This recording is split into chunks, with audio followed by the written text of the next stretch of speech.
오늘 포기하고 싶을 때라는 제목으로 하나님 말씀 함께 나누도록 하겠습니다. 지난 5월 놀라운 뉴스를 한 가지 보았습니다. 우리가 13년 전에 연평도에 천안함 사건이 일어났었죠. 그 용사 중에 한 명인 민평기 상사님의 어머니인 윤청자 여사님께서 그동안 자신이 받은 모든 보상금과 또 성금 전액을 본인도 여유롭지 않은 형편에도 불구하고 전액을 해군에 기부했다는 그런 뉴스를 제가 접하게 되었습니다. 총 1억 9천만 원 정도의 금액이라고 합니다. 해군은 특별히 그 금액을 포함해서 신형 초기함 9척을 마련하였고 모든 함의 기관총을 설치하였습니다. 해군에서 이 기관총의 이름을 우리 그러면 민평기 기관총이라고 이름을 붙이자 이렇게 잠정적으로 결정을 했고 윤청자 여사님께 말씀을 드렸어요. 근데 윤청자 여사님께서 그게 무슨 소리냐, 나만 아들을 잃은 것이 아니고 천안함 46명의 용사가 가족을 잃었는데 어떻게 내 아들의 이름만 이 기관총의 이름으로 붙일 수가 있겠느냐, 그것을 그러지 말아달라고 극구 부인을 하셨습니다. 그래서 결국 해군에서는 이 천안함 사건이 있었던 3월 26일 이 날짜를 본따서 이 기관총의 이름을 316 기관총이다 이렇게 명명을 하였습니다. 이 어머니가 천안함에서 그 새로운 기관총을 이렇게 어루만지시면서 이렇게 말씀하십니다. 아들아, 네가 죽어서도 서해를 지키는구나. 아들의 죽음을 단지 죽음으로만 끝내는 것이 아니라 없는 형편에도 자신의 것을 다 이렇게 바치면서 기부하면서까지 아들을 그리워하고 또 아들을 세상에 기리려는 그 어머니의 그런 사랑이 잘 나타나 있는 그런 뉴스였습니다. 그럼에도 불구하고 내가 낳은 피부치, 내가 낳은 그 아들을 먼저 떠나보낸 어머니의 심정이 오죽할까요? 그 어머니의 심정을 과연 누가 이해할 수 있을까요? 오늘 우리가 읽었던 시편의 88편 이 말씀도 우리가 보았던 18절 말씀 보니까 이 시인이 비슷한 고통을 겪고 있는 것을 우리가 발견할 수 있습니다. 18절 말씀 다시 한번 읽어보니까 주는 내게서 사랑하는 자와 친구를 멀리 떠나게 하시며 내가 아는 자를 흑암에 두셨나이다. 오늘 이 시인은 나의 사랑하는 자, 가족일 수도 있고요, 정확한 사람은 나와 있지 않지만, 정체는 나와 있지 않지만 내가 정말 믿고 의지하는 가까운 친구일 수도 있고요, 배우자일 수도 있고 자녀일 수도 있습니다. 그 사람을 떠나보내고 흑암 중에 보냈다라고 오늘 시인이 그렇게 고백하고 있습니다. 8절에서도 마찬가지입니다.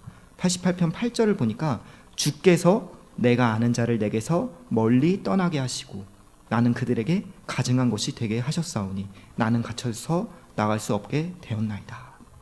오늘 시인은 자세한 이유를 밝히고 있지는 않지만 시인의 주변에 지금 한 사람도 남아있지 않습니다. 자기가 정말 사랑하는 자들이 하나둘 떠나간 극심한 외로움과 고독과 슬픔 가운데 홀로 남겨져 있는 것이 시인의 그런 상황입니다. 오늘 우리가 읽었던 시편 88편은 모든 시편을 통틀어서 사실은 가장 슬픈 시라고 여겨져요. 학자들 사이에서 가장 슬픈 시. 사실 시편뿐만 아니라 모든 성경을 비교해 보더라도 아마 슬픔으로 따지면 손가락 안에 드는 그런 고통과 시인의 아픔이 드러나 있는 시편이 바로 그런 시입니다. 이 88편의 표제를 보면 고라 자손의 찬송시, 곧 에스라인 헤만의 마스길이라고 하지만 사실 찬송거리가 어느 구절을 찾아봐도 없어요. 모든 구절을 다 통틀어봐도 찬송은커녕 도무지 아멘할 수 없는 시, 고통과 비극만이 나오는 그런 내용이 나오는 그런 시가 시편 88편입니다. 그래서 학자들은 이 시편을 찬양 부제의 시다 이렇게 별명을 맞추고 있습니다. 시인은 왜 사랑하는 사람을 잃는 그런 고통을 겪고 있을까요? 자세한 건 알 수 없지만 우리가 방금 읽었던 이 표제 후반부에 보면은 이렇게 말씀합니다. 인도자를 따라 마할랏 르안롯에 맞춘 노래, 이렇게 표제가 붙어 있어요, 제목에.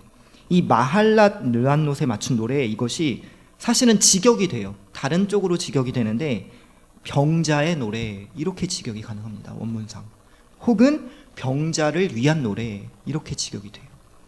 정확한 상황은 알 수 없지만 이 시인은 어떤 질병으로 인해, 불치병과 같은 질병으로 인해 사랑하는 자를 떠나보냈을 수도 있고, 혹은 자신이 그런 질병을 걸렸기 때문에 사랑하는 자가 내게서 하나 둘 떠나가는 그런 고통을 겪었을 수도 있습니다.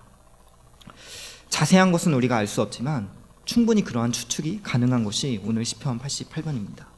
그래서 사실 이 시편 88편은 설교자들이 설교하기 어려운 시 중에 하나예요. 도무지 아멘거리가 없으니까 찬송시라고 하는데 찬송의 내용은 어딜 봐도 한 가지도 나와 있지 않습니다. 3절을 보니까 시인의 상황이 조금 더 구체적으로 나와 있음을 우리가 추측할 수 있는데 3절에 이렇게 고백합니다. 물은 나의 영혼에는 재난이 가득하며 나의 생명은 스올에 가까웠사오니. 여기서 스올은 죽음은 가는 곳입니다. 지옥이라고 할 수 있어요. 이 시인은 어떤 상황인지 구체적으로 알 수는 없지만 나의 영혼이, 나의 생명이 지금 스올과 가까이 있다, 내가 죽음을 앞두고 있다, 이렇게 고백하고 있습니다. 그의 모습이 얼마나 처량하고 기력이 다했는지 4절 5절 보니까 이렇게 그가 고백합니다. 나는 무덤에 내려가는 자 같고 인정되고 힘이 없는 용사와 같고 죽은 자 중에 던져진 바 되었으며 죽임을 당하여 무덤에 누운 자 같으니이다. 주께서 그들을 다시 기억하지 아니하시니 그들은 주의 손에서 끊어진 자니이다. 오늘 이렇게 어떤 질병으로 인해서 또 육신의 어려움으로 완전히 기력을 다하고 있는 시인의 모습이 잘 나타납니다. 10절 11절 말씀도 보면 이렇게 고백합니다. 주께서 죽은 자에게 기이한 일을 보이시겠나이까? 유령들이 일어나 주를 찬송하리이까? 주의 인자하심을 무덤에서, 주의 성실하심을 멸망 중에서 선포할 수 있으리이까? 하나님께 이렇게 질문하고 있어요. 죽은 자를 통해서 어떻게 하나님 찬양 받으실 텐데요? 죽은 자를 통해서 무덤에 내가 죽어버리면 어떻게 하나님께 기이한 일을 찬양하고 기도하고 그런 역사를 하나님 보실 수 있겠어요? 죽음에 가까이 있는 그가 지금 하나님께 호소하듯이, 그런 어려움을 하나님께 원망하듯이 그렇게 기도로 나아가고 있다는 것을 우리가 볼 수 있습니다. 지금 시인은 관계에 있어서도 고독하고 또 어떤 육신의 질병으로 인해서 어려움을 겪고 있는 모습이 잘 나타납니다. 그런데 더 큰 문제는 이것입니다. 14절 말씀 읽어보겠어요. 14절 여호와여 어찌하여 나의 영혼을 버리시며 어찌하여 주의 얼굴을 내게서 숨기시나이까? 지금 이 시인이 끊임없이 기도해도 주님이 어떻게 하는 것처럼 보이는데요, 얼굴을 내게서 어찌하여 숨기시나이까? 나를 외면하는 것 같은 거예요. 내가 그냥 육적인 어려움만 겪는 것이 아니라 백날 내가 기도해도 하나님이 나에게서 고개를 돌리신 것처럼 영적인 막힌담으로 하나님의 응답이 없는 것처럼 느껴지는 영적인 어려움까지 겪고 있는 시인의 모습이 잘 나타납니다. 15절 내가 어릴 적부터 고난을 당하여 죽게 되었사오며 주께서 두렵게 하실 때에 당황하였나이다. 이런 말씀으로 그의 어려움을, 영적이고 육적인 어려움을 호소하는 것이 바로 이 시인의 모습입니다. 그럼에도 불구하고 우리가 시인의 모습을 통해 한 가지 중요한 것을 찾아본다면 이 시인은 어떤 사람이냐면 포기하고 싶은 순간이 찾아올지라도 기도의 줄을 놓지 않는 사람이에요. 하나님이 응답하지 않는 것과 같은 상황임에도 불구하고 기도를 놓지 않고 기도하는 사람임을 우리가 오늘 읽어볼 수 있는데요. 1절 말씀 여호와 내 구원의 하나님이여 내가 주야로 주께 부르짖었사오니. 2절 나의 기도가 주 앞에서 이르게 하시며 나의 부르짖음에 주의 귀를 기울여 주소서. 그는 계속 기도하는 거예요. 9절도 볼까요? 곤란으로 말미암아 내 눈이 새하였나이다. 여호와여 내가 매일 주를 부르며 주를 향하여 나의 두 손을 들었나이다. 그는 맨날 기도하고 있어요. 그리고 뿐만 아니라 13절 말씀 여호와여 오직 내가 주께 부르짖었사오니 아침에 나의 기도가 주의 앞에 이르리이다. 아멘. 13절 말씀을 통해 우리가 알 수 있는 점은 이 시인은 지금 철야 기도하고 있다는 거예요. 얼마나 밤새도록 기도를 할 작정인지 아침이 되면 하나님 응답해 주실 것이죠. 동이 터서 해가 떠오르면 하나님 응답해 주실 것이죠.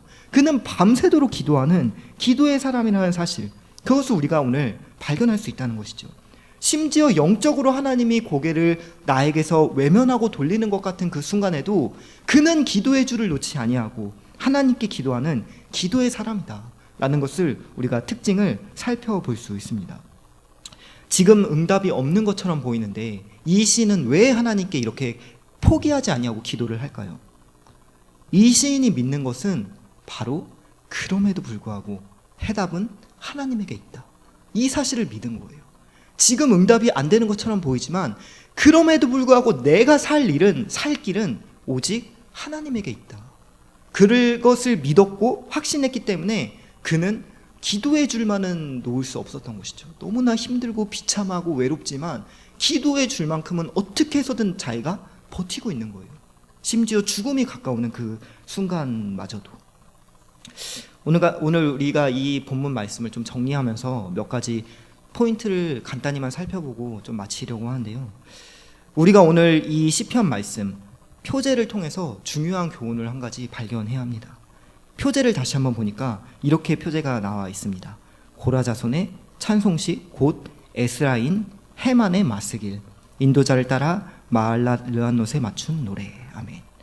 이 표제를 보니까 고라 자손의 찬송시 곧 에스라인 헤만의 마스길이에요. 헤만의 마스길. 실제로 이 헤만이라는 인물은 이스라엘 역사 가운데 누구인가? 별명이 있어요. 제2의 솔로몬. 이스라엘의 역사 가운데서 가장 위대한 현자 중에 한 사람으로 실제 역사 가운데 여겨지는 사람이 헤만이라는 사람입니다. 그의 지혜는 끝이 없었고 그는 하나님으로부터 많은 축복을 누렸던 실제 인물이에요. 아까 서두에 잠시 말씀드리기로 고라 자손의 찬송시라고 하지만 찬송의 내용이 하나도 없다고 했잖아요. 사실 이 시편은 장르적으로 찬송시에 속하면 안 되는 찬송시예요. 애통시에 속하든지 애가에 속해야 합니다. 여호와를 송축하라 이런 형식이 전혀 없고요. 찬양할 만한 내용이 없고 하나님의 일하심이 없기 때문에 이것은 찬송시가 아니에요. 그런데 이게 왜 찬송시가 되었느냐?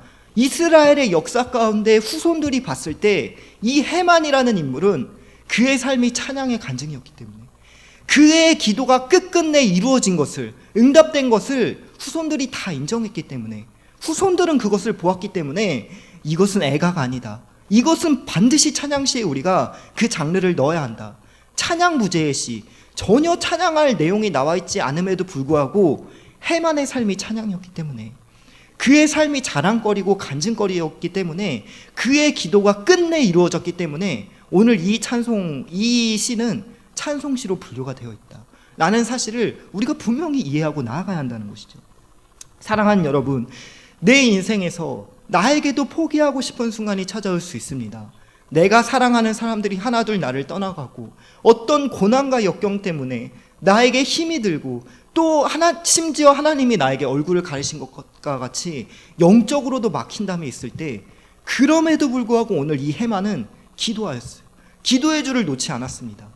우리도 마찬가지로 기도의 줄을 놓지 아니하고 포기하지 아니하고 나아가면 우리의 후대가 봤을 때, 또는 후대까지 갈 것도 없이 하나님의 때가 됐을 때 우리는 우리의 삶 자체가 간증거리고 열매가 맺어지고 우리의 모든 삶이 찬양으로 하나님께 올려질 줄을 믿으시기를 축복합니다. 이것이 우리가 봤던 첫 번째 중요한 본문입니다. 제가 이 어린 시절에 처음에 하나님을 제가 믿게 된 것이 중학교 3학년에서 이제 고등학교 올라갔던 때였는데요. 집이 완전히 망하고 저희 어머니께서 이제 병상에 계셨을 때 제가 처음으로 교회를 뭐 다녀본 적도 없으면서도 하나님께 기도를 했어요. 저희 어머니를 살려주시면은 제가 헌신하겠다고, 내가 하나님 믿겠다고. 그런데 제 지인들은 다 알지만 그 뒤로 지금까지도 전혀 큰 병 없으시고 아주 건강하십니다. 저희 어머니. 제가 옛날에 저희 어머니에게 비교적 최근에 들었던 소식인데, 저희 어머니께서 저의 갓난아이 시절에, 제가 갓난아기일 때 애가 계속 자지러지게 우는 거예요. 그래서 어머니가 얘가 왜 이렇게 울까? 병원을 갔어요. 그런데 병원에서 이유를 알 수가 없다. 전혀 이유가 없다. 큰 병원에서 이거 찍어봐야 된다.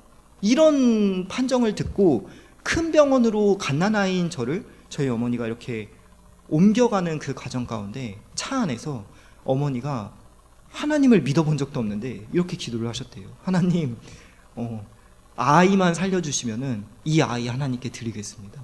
이렇게 기도하셨다는 거예요. 근데 지금까지 제가 그냥 감기 정도는 걸려도 건강에 전혀 문제 없이 완전 건강하게 그렇게 살아가고 있어요. 저희 가정에만 이 병고침의 기도 응답이 2번 있었던 거예요. 서원 이런 건 제쳐두더라도 하나님께서 그 기도를 분명히 응답해 주셨다는 것이죠. 그래서 제가 지금도 어머니한테 가끔씩 장난으로 말씀드려요. 나는 엄마 아플 때 나를 바치겠다고 했는데 엄마는 왜 본인을 안 바치시고 나를 드린다고 하셔서 왜 나를 목회를 하게 하셨어요? 막 이렇게 장난으로 말씀드리기도 하는데, 아무쪼록 하나님은 정말 살아계셔서 기도의 응답을 해주시는 분이기 때문에 제가 너무나 부족하고 연약하고 자격 없는 목회자이지만 한 가지 어디 가서도 간증할 수 있는 것은 하나님 기도하면 들어주신다.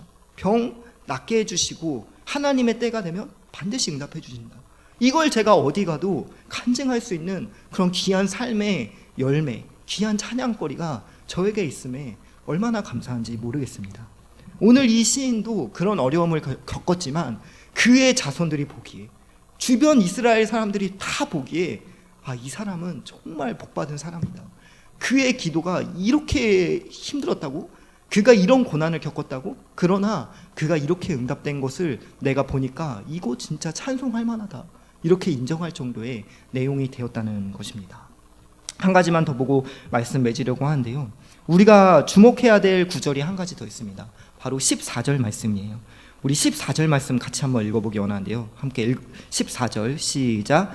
여호와여 어찌하여 나의 영혼을 버리시며 어찌하여 주의 얼굴을 내게서 숨기시나이까. 아멘. 시인이 이렇게 기도해요. 여호와여 어찌하여 나의 영혼을 버리시며 어찌하여 주의 얼굴을 내게서 숨기시나이까. 그런데 여러분, 이 기도문을 어디서 들어본 적 없으세요 혹시? 이 기도문은 예수님께서 십자가 위에서 엘리 엘리 라마 사박타니, 여호와여 여호와여 어찌 나를 버리시나이까. 우리 예수님께서 십자가상에서 드렸던 이 기도의 제목, 이 기도의 언어가 바로 이 시인이 고백했던 그런 기도 제목이었다는 것이죠. 우리 하나님께서는 이 시인의 기도를 땅에 떨어뜨린 것이 아니라 예수 그리스도를 통하여 누구에게나 다 알 수 있을 정도의 성취로, 내가 너를 버린 것이 아니라 내가 너의 기도를 듣고 있다, 그것을 모두에게 알리기 위한 기도문으로 우리 예수님께서 십자가 위에서 이 기도문으로 기도하게 하셨다는 사실을 우리는 분명히 기억해야 한다는 것입니다. 본 회퍼라는 위대한 신학자가 있습니다. 그는 실제로 시편 88편을 이렇게 해석했습니다. 시편 88편은 그리스도께서 우리와 같이 기도하는 기도문이다. 다시 말씀드릴게요. 시편 88편은 그리스도께서 우리와 같이 기도하는 기도문이다. 아멘. 예수님께서 십자가에 달려 돌아가실 때 주님께서 내가 너희와 함께 한다라는 그 증거로 엘리엘리 라마 사박다니 이 기도를 하셨고, 또 우리를 홀로 두지 아니하시고 궁극적으로 부활의 길로 이끄시기 때문에 부활의 여정으로 이끄신다는 증거로 주님이 그렇게 기도했다는 것이죠. 우리가 나 홀로 있는 것 같은 순간에도, 내가 너무나 고난이 있고 심지어 하나님이 나에게 고개를 돌리고 외면한 것 같은 그 순간에서도 하나님은 말할 수 없는 탄식으로 나와 같이 기도하고 계신다. 로마서 8장 26절 말씀처럼 성령님께서 지금도 말할 수 없는 탄식으로 우리를 위해 친히 함께 간구하시고 우리를 궁극적으로 부활의 여정으로 이끄신다는 사실을 믿을 수 있는 저와 여러분 다 되시기를 주님의 이름으로 축복합니다. 기도하겠습니다.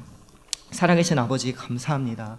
이 시간 시편 말씀을 통해 우리가 포기하지 아니하고 내가 너무나 힘들고 어려운 때일지라도 포기하지 아니하고 기도의 줄을 붙잡고 나아가야 함을 다시 한번 깨닫습니다. 우리 인생에 내가 사랑하는 자들이 하나둘 떠나가고 또 사랑하는 가족마저도 나를 떠나가고 내가 어떤 질병과 같은 고난으로 힘들고 지친 순간일지라도 포기하지 않을 수 있는 믿음을 더하여 주시고 그 순간 가운데도 그리스도께서 말할 수 없는 탄식으로 나를 위해 중보하고 계시고 궁극적으로 우리를 부활의 길로 이끄신다는 그 사실을 내가 더욱더 믿고 의지하며 살아가는 복된 인생 되어질 수 있도록 도와주시옵소서. 감사합니다. 예수님의 이름으로 기도드립니다. 아멘.